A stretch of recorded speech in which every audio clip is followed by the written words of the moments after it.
գործընթացն է, որը ենթադրում է հետևյալ քայլերի հաջորդականությունը։ Առաջին, վարչապետին անվստահություն հայտնելու գաղափարի շուրջ պատգամավորների կոնսոլիդացիա, ազգային միասնության անցումային կառավարության ձևավորում, որի գերակայությունները պետք է լինեն, կայունացնել ազգային անվտանգության իրավիճակը, վերականգնել օրենքի գերակայությունը, ազատ արձակել բոլոր քաղբանտարկյալները եւ երաշխավորել ժողովրդավարական ազատությունները, վերականգնել հանրային համերաշխության մթնոլորտը, կազմակերպել ազատ եւ արդար մրցակցային խորհրդանական ընտրություններ, կասեցնել Հայաստանի միջազգային հեղինակության անկումը,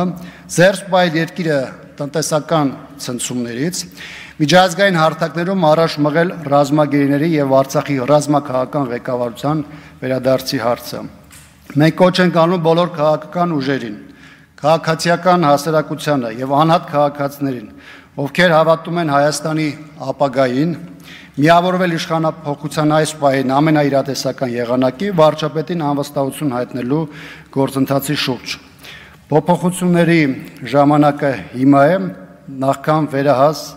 եւ հնարավոր է նաեւ կործանարար նոր աղետները։ Հարգելի գործընկերներ, սա այն նախագիծն է, որը մենք մտցրել ենք շրջանառության մեջ։ Սրա հետ կապված նաեւ վերջին ամիսներին բավականին ակտիվ գործընթաց է տեղի ունենում, բավականին մեծ թվով հանդիպումներ, քաղաքական կոնսուլտացիաների ժամանակահատված է, եւ այս տեսանկյունից նաեւ ես ուզում եմ հավելել նաեւ հետեւյալը։ Վերջին ամիսների ընթացքում բազմաթիվ քննարկումներ եղան առայն, թե երկրում ստեղծված աննախադեպ ծանր ու ճգնաժամային իրադրության պայմաններում հավաքական առումով ընդդիմությունը ինչ անելիք ունի, ինչ առաջարկ ունի հասարակությանը եւ որն է պայքարի ամենաարդյունավետ ճանապարհը։ Հանրապետականը իր հստակ դիրքորոշումը արտահայտել է, ինչը դրսևորվել է պատիվ ունեմ խմբակցության նախաձեռնությամբ կառավարությանն անվստահություն հայտնելու գործընթացի մեկնարկով։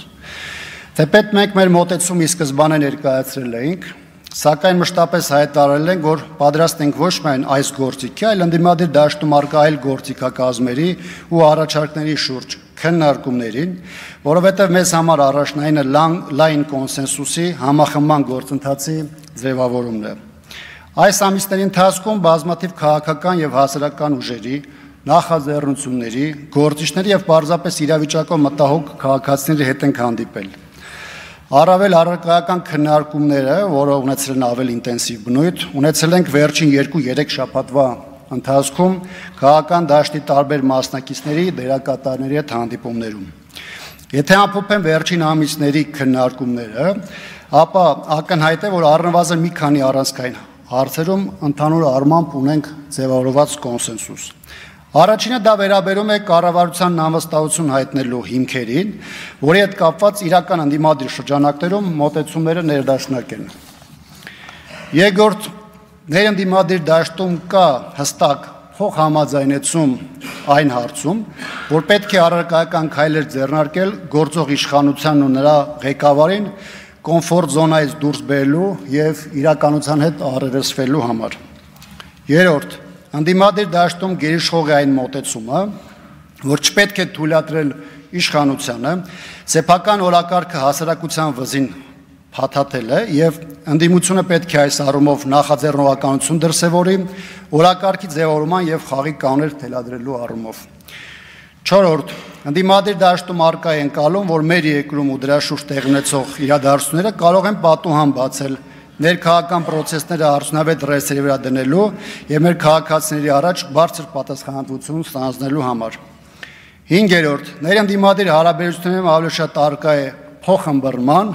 միմյանց ձեռք սեղմելու եւ համախմբվելու տրամադրություն, քան հակադրվելու, ինչը բարենպաստ պայմաններ է ստեղծում համազգային ճակատի ձևավորման համար։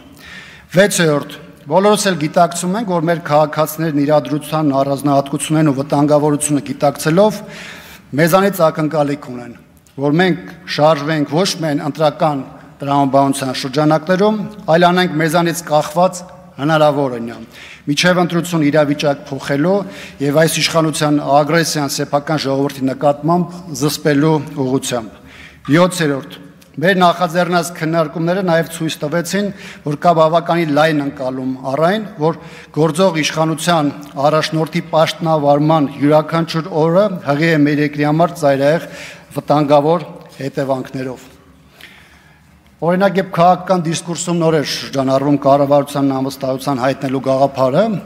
արդեն այդ պահին ստեղծված իրավիճակային սրացումներով հայ առաքելական եկեղեցու դեմ իշխանական սարսափելի հարձակումները դեռ այսպիսի ծայրահեղ մակարդակի չէին հասել։ Եկեղեցու երկու հարգված սրբազանները դեռևս չէին կալանավորվել։ Մեզ հետ միասին էր մեր ընկեր Արտուր Սարգսյանը, արցախցի մեր գործընկեր Դավիթ Գալստյանը, նահատակված մեր հայրենակից Ակոբ Ռոստոմյանի հարգարժան հայրը, Արա Ռոստոմյանը, բազմաթիվ քաղաքական բանտարկյալներ, բարերար Սամվել Կարապետյանը։ Ի վերջո չկային Վաշինգտոնյան պայմանավորվածություններն ու հասարակությանը մոլորեցնող տոտալ կեղծիքի արմատական դրսևորումները։ Հարգելի գործընկերներ, մինչ այս լսումները տեղի ունեցած քաղաքական կոնսուլտացիաներն ու այսօրվա միջոցառումը պետք է դառնան այն հանգրվանային կետը, երբ կհստակեցվեն ոչ միայն մեր դիրքորոշումները, այլ հնարավորություն կստանանք շարժվելու իրավիճակից բխող լավագույն ճանապարհով։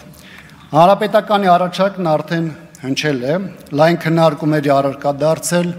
եթե կան այլ մոտեցումներ եւ լուծումներ, մենք պատրաստ ենք դրա դետալային քննարկմանը։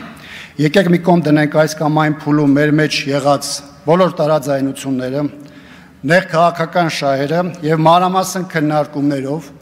կարծիքների փոխանակմամբ հասնենք առավելագույնս մեծ կոնսենսուս ապահովող եւ դրա իրականացման համար վստահելի ու փոխընդունելի գործիքների շուրջ համաձայնության։ Շնորհակալություն ուշադրության համար։ Շնորհակալություն, պարոն Աբրահամյան։ Խնդրում եմ մնացեք հիմնական ամբիոնի մոտ։